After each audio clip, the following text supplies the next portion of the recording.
de esta situación ya estamos en contacto con el abogado y analista político Paul Coca, a quien saludamos cordialmente esta mañana. Muy buenos días, gracias por atendernos. En este momento hay por lo menos 3 bloqueos en el país, entre Santa Cruz y Cochabamba, y en Potosí. Además, acatan un paro cívico de 72 horas. Los maestros han anunciado también que van a bloquear desde mañana. Esta situación puede empeorar. ¿Por qué? Muy buenos días, muchísimas gracias por la invitación, es un honor y un placer para mi persona estar acá presente.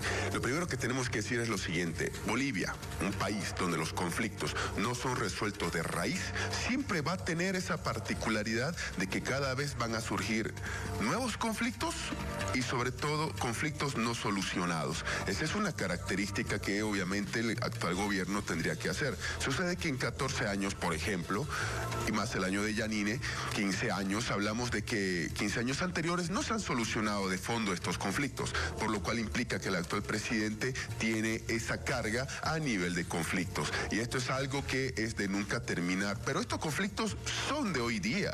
Luego vamos a tener otro tipo de conflictos, por ejemplo, por las elecciones judiciales, por mencionar otro que ya se sabe que se va a venir. El próximo año siempre yo dije que va a haber un conflicto por el censo, porque lo que se hizo con el conflicto censal es trasladar del 2022 el problema al 2024. Entonces, los conflictos en Bolivia a este paso no van a ser solucionados y hay que ser honestos con la gente al decir las cosas como son.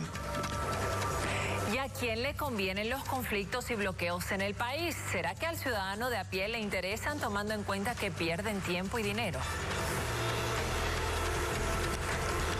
Los conflictos jamás, obviamente, le van a beneficiar al ciudadano. Primero, porque por supuesto en las zonas afectadas los ciudadanos no pueden transitar y ejercer sus actividades con tranquilidad. Segundo, porque el resto del país va a estar con una carga de estrés. Sin embargo, hay 2 tipos de actores a los que los conflictos les benefician. Los primeros, los que gobiernan, porque quiera sea o no, cualquiera me va a decir cómo al gobierno le va a beneficiar un bloqueo, porque desvías la atención de otros temas importantes. Por ejemplo, el tema de lo que es el económico. El tema, por supuesto, de que estamos hablando de elecciones judiciales para enfocarnos únicamente en el tema de los bloqueos. No hay que olvidar que, por ejemplo, el ministro de Obras Públicas, Edgar Montaño, acusa a la gobernación de Potosí en manos de su propio partido político y a Camacho de Creemos de gestar el paro que está habiendo en Potosí por el tema del litio, por ejemplo. Y segundo aspecto, obviamente a los políticos les interesa esto, porque primero están mostrando una debilidad que tiene el gobierno. Segundo, la ausencia de capacidad del actual gobierno de solucionar estos conflictos. Y por políticos me refiero no necesariamente a la oposición, porque en este momento la oposición está desaprovechando una oportunidad histórica para poder hacer algo y proponer algo al país. Me estoy refiriendo a que el principal beneficiado de todo esto no es otro más que Evo Morales Ayma. Usted dice que le interesan los conflictos, los bloqueos al gobierno, pero ¿qué papel juega la clase política en esta situación?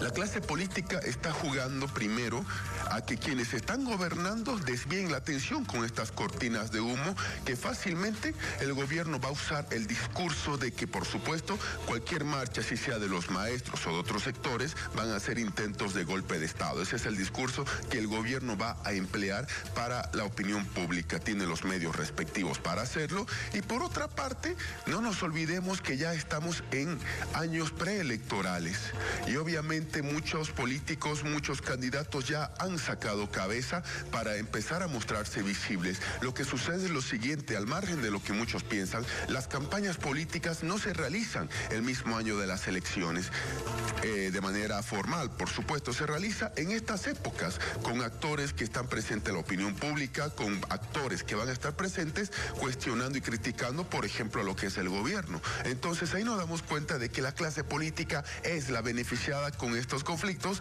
pero no así el ciudadano. El gobierno logra desviar la atención, quiera sea o no, sobre temas que son de importancia en este año: el económico, por ejemplo, y reforma judicial. Y los restantes para mostrar que hay un gobierno que no sabe solucionar. Al final esa clase política es la que termina beneficiándose y la ciudadanía no.